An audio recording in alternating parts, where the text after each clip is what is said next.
Vous savez ce qui me dégoûte de plus au théâtre? C'est le début des pièces. Quand le rideau se lève, panique dans la salle. Les spectateurs veulent tout savoir. C'est qui, lui? Qui est amoureux? Qui est le méchant? Qui est le roi? Quel est le problème? Tous ces crétins qui attendent qu'on les gaffe de ragots mais des vrais commères!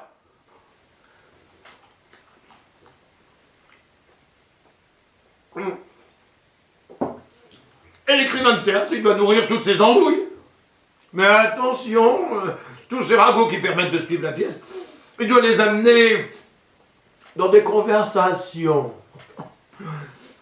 En racontant le moins possible.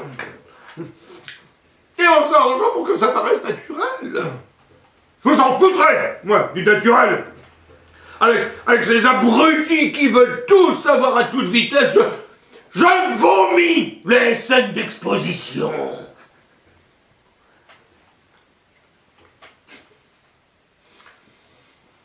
Les scènes d'exposition, c'est celles qui sont au début d'une pièce. On doit tout apprendre au public, mais attention, comme si de rien n'était, sans s'arrêter de jouer. Et de façon vivante, par-dessus le marché, un vrai casse-tête, hein. Surtout à l'époque de Molière. 17e siècle. À l'époque, il croyait qu'il fallait donner toutes des informations à 100 à l'heure.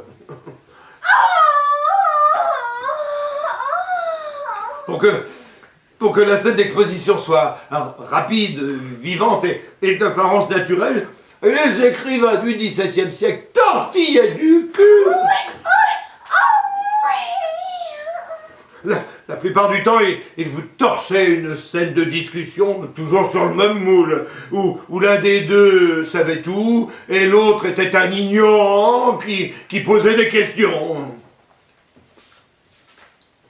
C'est le début de l'école des femmes. Molière. 17e siècle. Pour lui donner la main, ça veut dire pour vous marier avec elle. Vous venez, dites-vous, pour lui donner la main? Oui, je veux terminer la chose dans 2 mains. Nous sommes ici seuls, et l'on peut, ce me semble, sans craindre d'être ouïs, y discourir ensemble.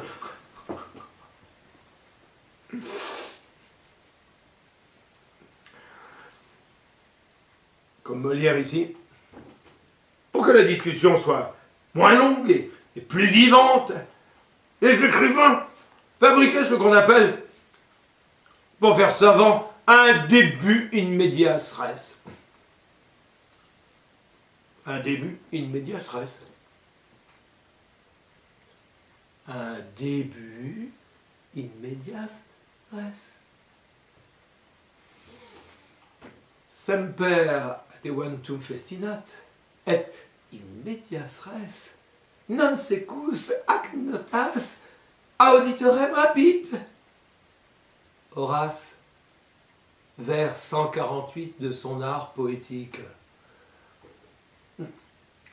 Horace disait de prendre exemple sur Homère, qui ne perd jamais son temps et qui fonce au milieu de l'action. Cherchez pas, Homère, c'est pas Homer Simpson. Le début in medias res. Pas la peine d'en faire un fromage, ça veut juste donner l'illusion que les personnages discutaient déjà avant le début de la pièce. Vous venez, dites-vous, pour lui donner la main. Ça veut dire qu'ils étaient en train de bavarder, et Carnolphe disait à Chrysalde qu'il voulait se marier juste avant que le rideau se lève. Non, c'est vrai? Vous voulez vous marier?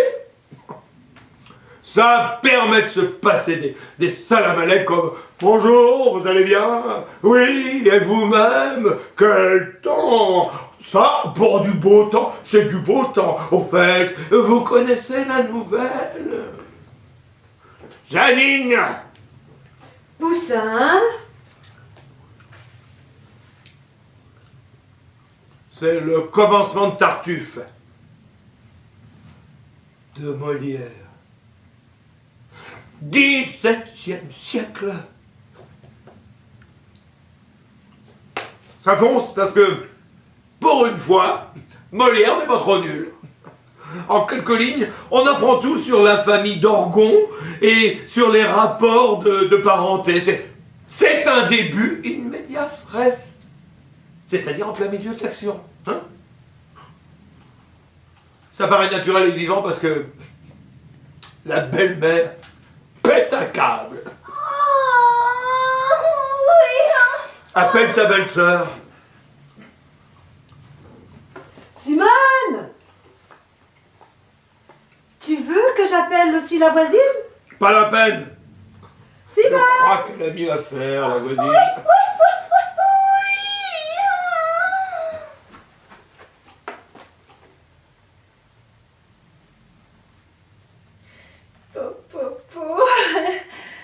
Bonjour, vous. On peut commencer? Molière, ça me tape sur les nerfs. Je te préviens, Molkoum. Cette fois, je ne vends pas mon corsage. Moi non plus. Mettez-vous là! Je fais Madame Pernelle, la vieille, la belle-mère. Et vous, vous faites tous les autres. Même les garçons?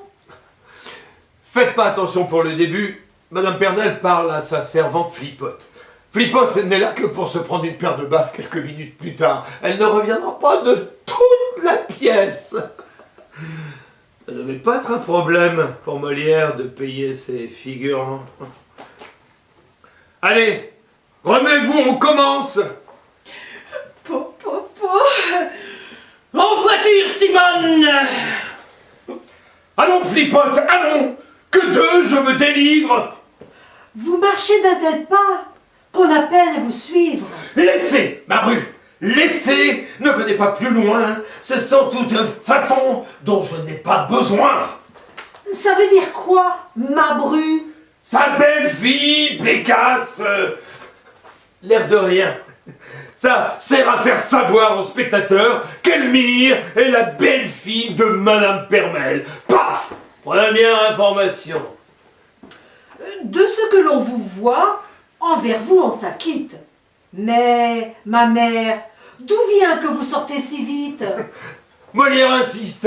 Madame Pernelle est la belle-mère. Des fois que des andouilles n'auraient pas compris. Quant à Elmire, on sait bien qu'elle est bien polie, la cruche. Alors que la belle-mère est hors d'elle. C'est une façon pour Molière de discréditer la vioque. Elle dit ma mère, pas ma belle-mère. C'est pas faux. Compliquez pas, c'est la belle-mère, un point c'est tout. En ce temps-là, il disait pas ma belle-mère quand il parlait à leur belle-mère, mais ma mère. Oh là là. C'est que je ne puis voir tout ce ménage-ci, et que de me complaire, on ne prend nul souci. Oui, je sors de chez vous, fort mal édifié. Dans toutes mes leçons, j'y suis contrarié. On n'y respecte rien, chacun y parle haut. Et c'est tout justement la cour du roi Péto. C'est quoi la cour? On sait pas trop.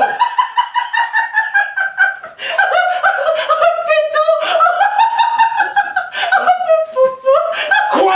Péto popopo?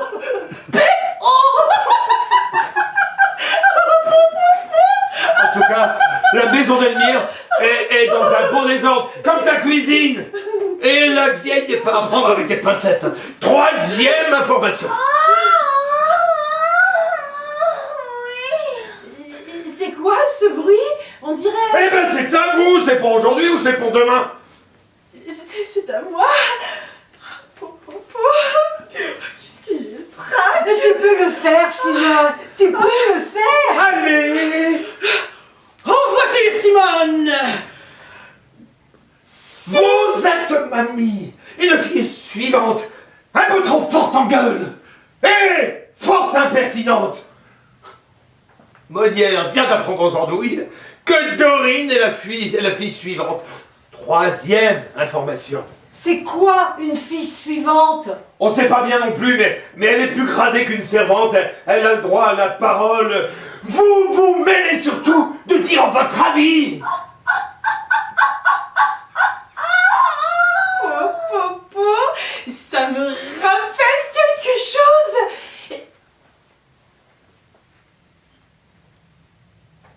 Une chatte qui se noie dans un bol de lait. Janine, tu dors? Mais... Vous êtes un sot en 3 lettres, mon fils. Et moi qui vous le dis, qui suis votre grand-mère, et j'ai prédit 100 fois à mon fils, votre père, que vous preniez tout l'air d'un méchant gardement, et ne lui donneriez jamais que du tourment.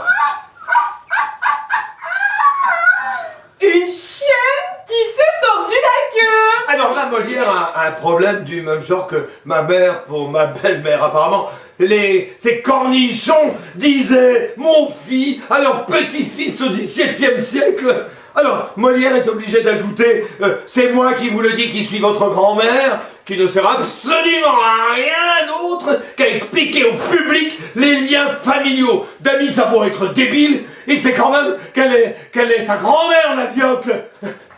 Et c'est pour ça aussi qu'elle rappelle qu'elle est la mère du père de son petit-fils. Oh là là! Une truie qui a avalé de travers. Enchaînez! C'est à moi. Oh, Popo. J'ai encore le trac. Mais tu peux le faire, Simone! Tu peux le faire! Allez! En voiture, Simone. Je crois. Mon Dieu! Sa sœur! Vous faites la discrète! Et vous n'y touchez pas! Tant vous semblez doucette! Mais il n'est, comme on dit, pire haut que l'eau qui dort, et vous menez sous chape un train que je hais fort!